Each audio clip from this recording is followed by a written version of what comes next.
So, welcome back. So, I told you when I closed the last class, I told you that just translate this whole thing.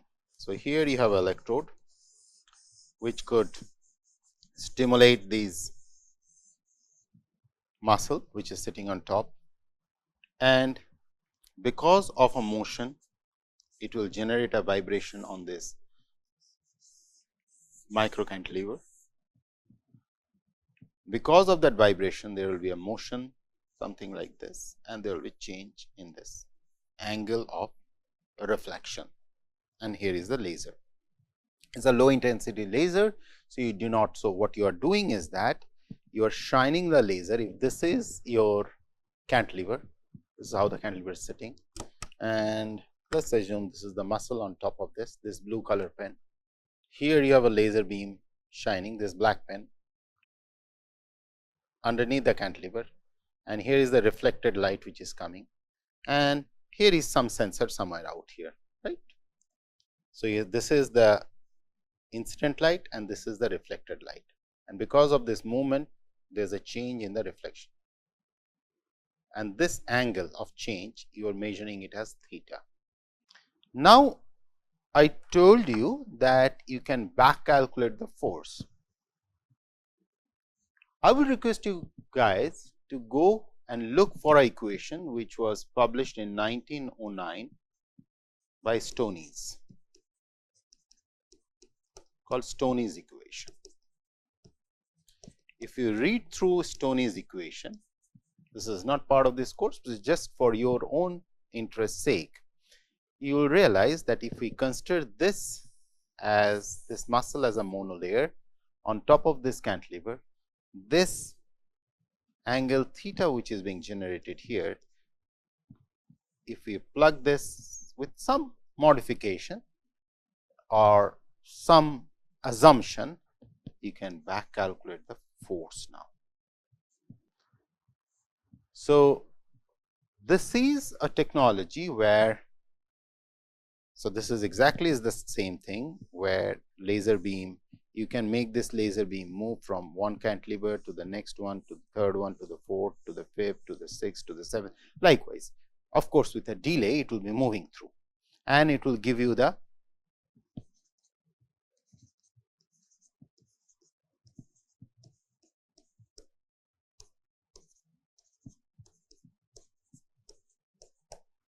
different theta angles.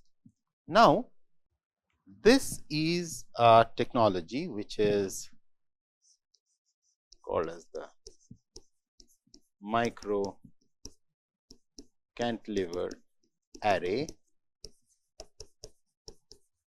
for monitoring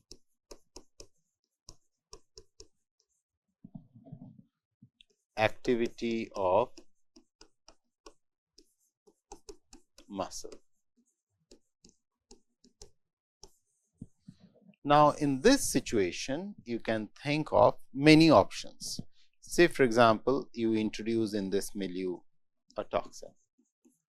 How this toxin is going to influence the muscular activity, or you add some, say, sports medicine or drug or performance enhancement drugs which are used by lot of athletes, how it influences the muscular contraction. So, without harming animals, you can really do a lot of microfabrication work which falls under the broader domain of MEMS, micro electromechanical, S stands for system. So, in other words, if you look at your own body itself, your muscle is nothing but a cellular micro electromechanical system, and you are integrating it on a synthetic micro electromechanical system which is a cantilever, and you are doing these kind of measurements. So, this is another technology where you can marry microelectrode array with micro cantilever array.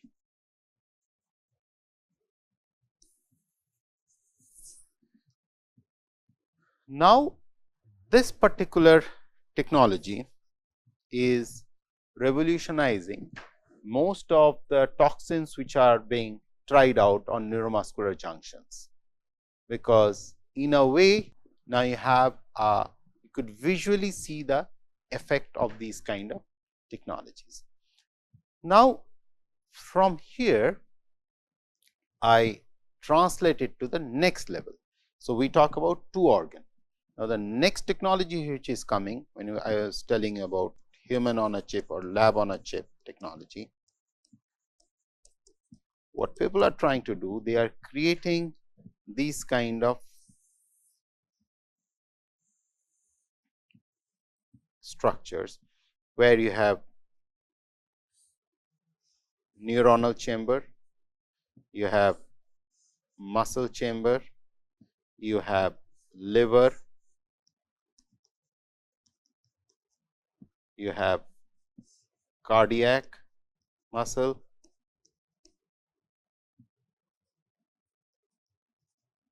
so these are brain neurons, you have skeletal muscle, you have pancreas, and they are connecting them using different microfluidic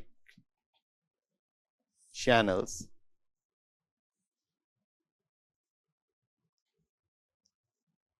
and using microvalves.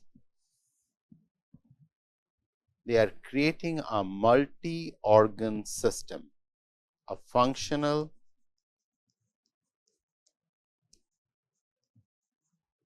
multi-organ system which mimics the human body, and most of these cells they derive from the stem cells. Different sorts of stem cells which are being used. So, in a way it is far more easier now to, and you will be surprised to know, United States FDA has approved, this happened this very year 2023-24, where every FDA has approved if any drug has been tried on these kind of systems, they can bypass all the animal trials and directly go to the human trials. So, this is a major development which has happened exclusively for the drug discovery industry, but this exactly holds the promise for screening of wide array of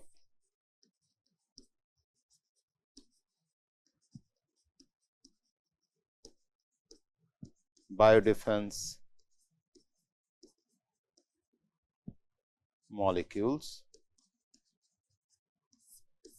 and toxins warfare agent, where animal screening is not only painful, dangerous, as well as inhuman. Ethically, it is extremely challenging. So, now when we talk about these kind of things, so we talk about arranging the brain in terms of a circuit, arranging the skeletal muscle on say micro cantilever array, arranging the circuits on a micro electrode array. On the liver, you can really create patterned substrate almost mimicking the liver. Similarly, the cardiac could be put on Again on MEAs, the pancreas could be pattern, and these are all the microfluidic channels which in a way are mimicking blood vessels. This is the most advanced technology currently being used or at the very niche stage of development. Those of you who are interested, they may visit this website or see this company, Hesperos, Hesperos, Hesperos Inc. It's a US based company based from Orlando. You may visit their website. It's pretty interesting. You will see, because they are the first company in the world which developed a multi-organ human on a chip system, and they're the front runners in the world. In US, they are the leaders. It's a small company, but it will tell you many things. If you look at it very carefully, you will realize that there are several things to ponder upon, look upon. What I am telling you is much of their studies which has happened there for last 24 years, and prior to that even, like they have been working in this area since 1985, 90s. It's almost now 35 to 40 years they have been working in this area, and today they are one of the topmost companies in the world. So, similarly, you can integrate other things, like you can integrate kidney. So, sky is the limit, but the only thing is, and by the way, whenever we are doing these kind of things, so there are other techniques what you have already learned about. You can pull the fluid out from there and you can give them to a HPLC column and see how, what kind of metabolites are being originated, how the toxin is affecting, say for example, toxin is affecting liver, and liver secretes certain metabolites which influences the skeletal muscle or the neurons. It is extremely challenging to understand these kind of interaction, what is happening, but in a system like this you can study them. Or say for example, the liver gives out some metabolites which is detrimental to the cardiac system. How do you come to know? But what you observe is a cardiac arrest, a sudden cardiac arrest, or the metabolites influences the pancreatic islets of Langerhans cells. How you figure? Or it puts an indirect effect on the kidney in the purification process.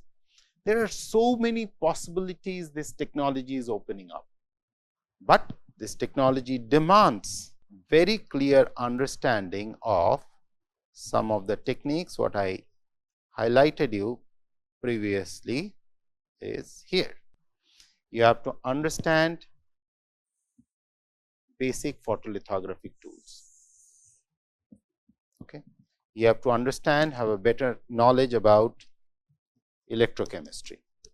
That means you have to understand how to handle electrode, how to implant electrode, how to ensure the recordings you are taking. Okay. Then you should have a very good system for microsystem fabrication.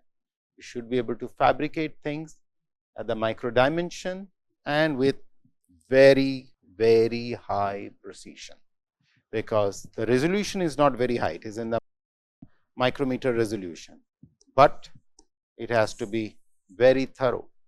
Then you have these channels, connectors, channels. Then comes the electronic interface. So, you have to, for these kind of systems, you have to have your own set of softwares, you have your own set of hardwares to work along with this. Then the integration part, where you are going to integrate the cells. So, you have to have a complete understanding of the cell culture technologies which are involved. So, how either from primary cells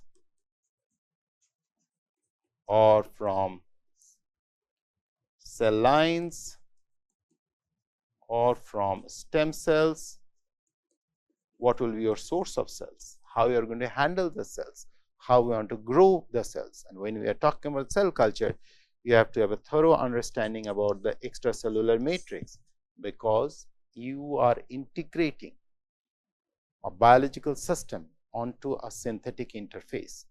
So, unless you have a very clear understanding about how you are going to interface these cells with the extracellular matrix, and extracellular matrix on top of a synthetic substrate. So, this whole interfacing is of immense importance when we are talking about the integration of the cell. Then comes the device, how the device have to be developed, how you are going to do a packaging. That is, after all these things, you have to pack it, because you will be doing a real time monitoring. So, when we are talking about the chips like this, something like a chip like this, it should be packed thoroughly, and then you have to ensure aseptic practices, so that you are handling biological cells. There is every chance of contamination, microbial contamination, handling, clean rooms. So, realize that the sensor technology is now going more on cell based sensors. This is where the future lies. The whole biosensor, biodefense mechanism is all about cell based sensor systems. And when we talk about the cell based sensor systems, we are talking about, as I was mentioning, you have to have a full fledged idea about how you are going to play with the different kind of electrodes, what all informations you want to gather from the electrodes, what will be the electrode material, how you will have these materials which are economical, which are easily available, how you can get these materials, how we can do these kind of things.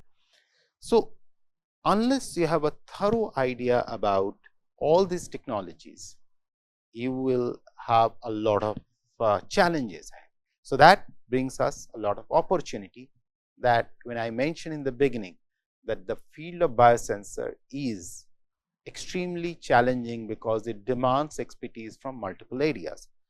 Having said this, I will tell you a very interesting part of a challenge. So, when we are talking about, as I mentioned, so you have an electrode, on electrode you have an excitable cell, where this is your electrode,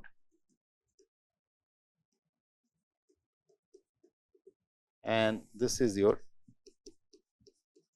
excitable cell. And as I mentioned, that whenever there are influx, you see a change. If you remember that graph I showed you, that there is something like this, that means there is an electrical activity happening, where the x axis is giving you the time and y axis is the voltage, right. In all these situations, what we are talking about is the cell is in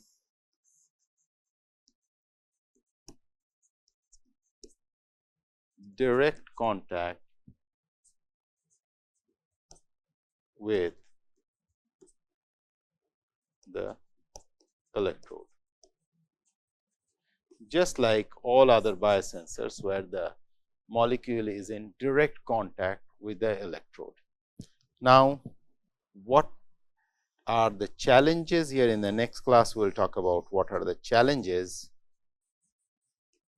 and how we can graduate to the next generation technologies. This will be the topic of our next class. So, thank you, and in the next class we will talk about the challenges and the next generation technologies.